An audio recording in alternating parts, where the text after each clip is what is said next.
عارف رومی رحمۃ اللہ علیہ فرماتے ہیں کہ مثال دینے کے لیے بات سمجھاتے ہیں. فرماتے ہیں ایک شخص جنگل میں لکڑیاں کاٹنے جایا کرتا تھا تو شیر سے دوستی ہو گئی, یعنی ڈائریکٹ بادشاہ سے دوستی ہو گئی. اور بادشاہ بھی وہ جو جنگل کا بادشاہ ہے, جنگل کے بادشاہ سے دوستی ہو گئی. اب وہ لکڑہارا غریب آدمی تھا, لکڑیاں تو کاٹنی ہوتی تھی. تو وہ جنگل کا بادشاہ اعلان کر دیتا جانوروں کو کہ میرا دوست آیا, ایک تو کوئی تنگ نہ کرے, اور دوسرا یہ کہ سب لوگ مل کے اس کے ساتھ تعاون کریں. کبھی کوئی جانور لکڑیاں اکٹھی کراتا, کبھی کوئی اپنی پشت پہ گدھا, بیل, گھوڑا, خچر رکھ کے وہ لکڑیاں باہر چھوڑنے آتا.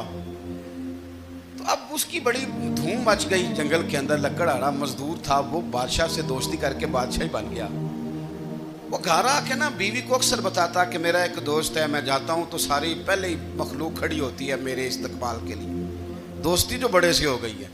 بنا ہے شاہ کا مصاحب تو پھر ہے اتراتا, وگرنہ شہر میں غالب کی آبرو کیا ہے. ہمیں تو پوچھتا ہی کوئی نہیں, یہ تو بنا ہے شاہ کا مصاحب تو پھر ہے اتراتا, وگرنہ شہر میں غالب کی آبرو کیا ہے. تو وہ لوگوں کو بتاتا, بیوی کو بھی بتاتا دوست ہے. تو بیوی کہنے لگی اتنی تو تعریفیں کرتا, یہ نہیں بتایا کہ وہ جنگل کا شیر ہے, پر نیرا دوست بتا دیا. بیوی کہنے لگ گئی کہ تو اتنا جو اس کا ذکر کرتا ہے تو کسی دن بلا کسی دن تاکہ اس کی دعوت کریں. اب اس نے پھر نہ اس کو پردے میں رکھا. کیا کہتے ہیں آج کل, سرپرائز دینا ہے, مگر سرپرائز دینا ہے جی. پردے میں رکھا کہ وہ شیر ہے. تو وہ بلا لیا گھر. اب اس کے لیے کچا گوشت, ظاہر ہے شیر نے کچا گوشت دکھانا تھا. وہ کہنے لگی پکانا کس طرح کا ہے. وہ کہنے لگا جب وہ آئے گا پھر بتاؤں گا. اب وہ کچا گوشت 2-3 بکرے ذبح کر کے ڈال دیے. وہ آ گیا شیر. عارف رومی کہتے جب وہ آیا نا تو اس کی بیوی نے دیکھا تو اس نے ایک سخت جملہ کہہ دیا. کہنے لگی اوہو, میں سمجھی تھی پتہ نہیں کون ہے, اس طرح کے درندے تیرے یار ہیں, کتے بلے دوست بنائے ہوئے ہیں, یہ کیا بات ہوئی. خیر وہ شیر نے سن لیا, گوشت کھایا, وہ چلا گیا. اگلے دن لکڑہارا لکڑیاں کاٹنے گیا تو شیر نے ملاقات کرتے ہی لکڑہارے سے کہا کہ یہ نا کلاڑی اٹھا اور میری پشت پہ نا ایک زخم کر دے. اس نے کہا نہیں میں یہ کام نہیں کرتا, تو میرا دوست ہے. اس نے کہا سن بھائی, میں نے پیار سے کہا ہے تو مان جا, ورنہ میں ہوں شیر, میں نے تجھ سے منوا ہی لینا ہے, میں کوئی تکلیف دوں گا مناسب نہیں, تو کر. اس نے کلاڑی اٹھائی اور اس کی پشت پہ ایک زور سے زخم لگا دیا, خون بہنے لگا. اس نے کہا تو نے آج کے بعد آنا ہے, لکڑیاں کاٹنی ہے, تجھے کوئی کچھ نہیں کہے گا, بس یہ ایک حکمت تھی جو میں نے کیا ہے. قصہ مختصر. وہ آتا رہا, لکڑیاں ملتی رہیں, خدمت بھی ہوتی رہی. 6-8 ماہ گزر گئے.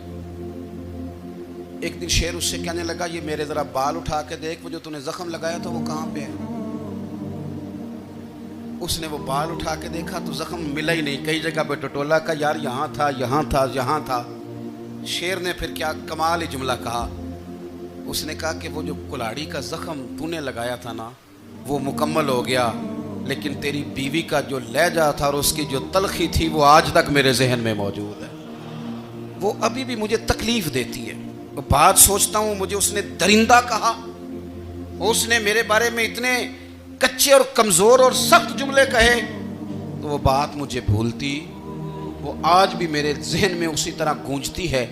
تلخ جملے جو اس نے کہے اور خوفناک جو انداز اس نے اختیار کیا, وہ بات مجھے کبھی بھی بھولتی. تو آپ کے لفظ لوگوں کو بھول جاتے ہیں, پر لہجہ یاد رہتا ہے اگر ہم اپنے لہجے پر تھوڑی توجہ ہی کر لیں. کچھ لوگ کہتے ہیں جی میرا جی روٹین ہی یہ ہے بات کرنے کی, تو یہ یاد رکھنا کسی وقت ایسا بھی ہوتا ہے کہ شیر کو سوا شیر مل جاتا ہے. پھر ایسا نہ ہو کہ آپ کی تلخی کی جواب میں کوئی اس طرح کی تلخی ہو کہ پھر آپ اس کو کبھی بھلا نہ سکیں. ہمارے ہاں نا یہ دور تیزیاں دکھانے کا دور ہے. کچھ لوگ ضرورت سے زیادہ تیزی دکھانے کی کوشش کرتے ہیں. ان بیچاروں کا کبھی کبھی اتنا سخت نقصان ہوتا ہے کہ ان کو ان سے بھی کئی گنا تیز بندہ مل جاتا ہے. وہ کسی ایسی جگہ جا کے بیچارے الجھ جاتے ہیں جہاں سے واپسی کا راستہ نظر نہیں آتا.